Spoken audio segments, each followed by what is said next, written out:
Okay, let's get into the nitty-gritty of it. Assuming you have been looking for the possibility of traveling to New Zealand to commence your study, probably under scholarship, or you want to do it, by personal funding, and you've been wondering what the accommodation looks like in reality, I'm here to actually show you what a student's accommodation for postgraduates looks like. So guys, come along with me.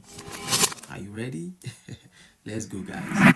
So guys, this accommodation is provided by Uniflat, which is the University of Otago Flats.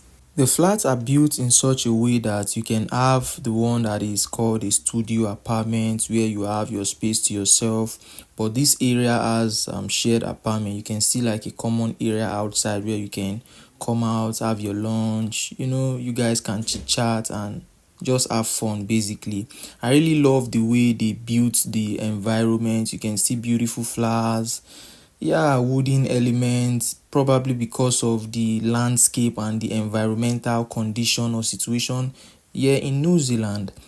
Another very interesting thing about this apartment is where it is situated. It is actually very close to the botanical garden, and then you hear very beautiful chirping sounds of birds. So let's get into the apartment. So this is the fish skeleton like ceiling. Sorry guys for my description, but basically this is the common space, for everybody. Everybody comes here to vibe. We have our kitchen there, and good enough, right?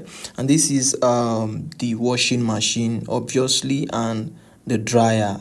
So New Zealand situation can be very damp, so these are quite cool. And we have our water closet and the bathroom space over there, and a mini sink. Guys, let's see what the outside view looks like. It's very, very flowery. Let's see. Ooh. Anyways, this is a 268 per week apartment. That is per student living in the flat. So you can imagine that's kind of on the eye, because I've never experienced something like this before. So if you are coming to New Zealand to come study as a student, you have to be very prepared. You'll be very lucky if you have a fully funded scholarship that will support your accommodation expenses, feeding expenses, and stuff like that. So brace up. Okay, so this is one of the rooms, because for this apartment or this flat we have 3 bedrooms, so allocated to each student. This should be the water that's the water device basically. So it pumps water into the shower for us, hot and cold, depending on how you regulate it. And this is my room, guys. So this is the room I got. So this is what you've seen. Basically, it's 268 New Zealand dollar per week, guys. Not per month, guys, per week. So you are provided with a blanket, some other important things that you'll be needing. And guys, please don't get it twisted. That is not the only accommodation provision, right, that the school has to offer. They also have a couple colleges that mostly undergraduate students opt for. I think it's a matter of finance, right? Like what you can afford and stuff like that. So they have quite a lot of options, but you just need to really look at these options and see the ones that are kind of best for you. And it's kind of possible, right? It's normal for you to make, I would say, a mistake initially, but when you now get to New Zealand, you begin to understand how things work, and then you find a way to adjust and get a balance. But it's actually very important to look for people here in New Zealand and ask very important questions, so that you know what you are coming for, so that you know what to expect basically, and you prepared like thoroughly. So basically that is what the apartment looks like. Immediately you get to New Zealand as a student, and you opt for that kind of accommodation.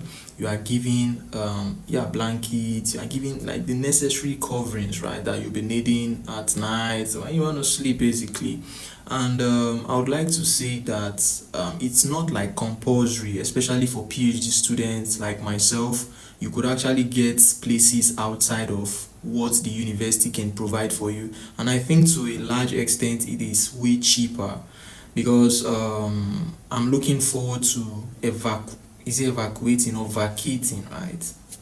I'm looking forward to vacating the university provision, and I'm talking about the flat, so that I can get something that is, more or less within my budget. It's not too expensive, but I mean, I have my budget, right? So that is it. So if you are planning to come over to New Zealand to study, you should really get yourself prepared. It's not a joke, it's not a joke. You don't want to be stranded. And another thing I would like to also say is, you might not really travel down to New Zealand and have like a scholarship coverage. You might be somebody who is very wealthy and you are looking forward to, moving down to New Zealand for probably studies, or maybe you've gotten a job that you want to come and pursue, or you have a career basically that you want to come pursue. All these things, you have to factor them into your plans, get like a very good budget, and you're good to go.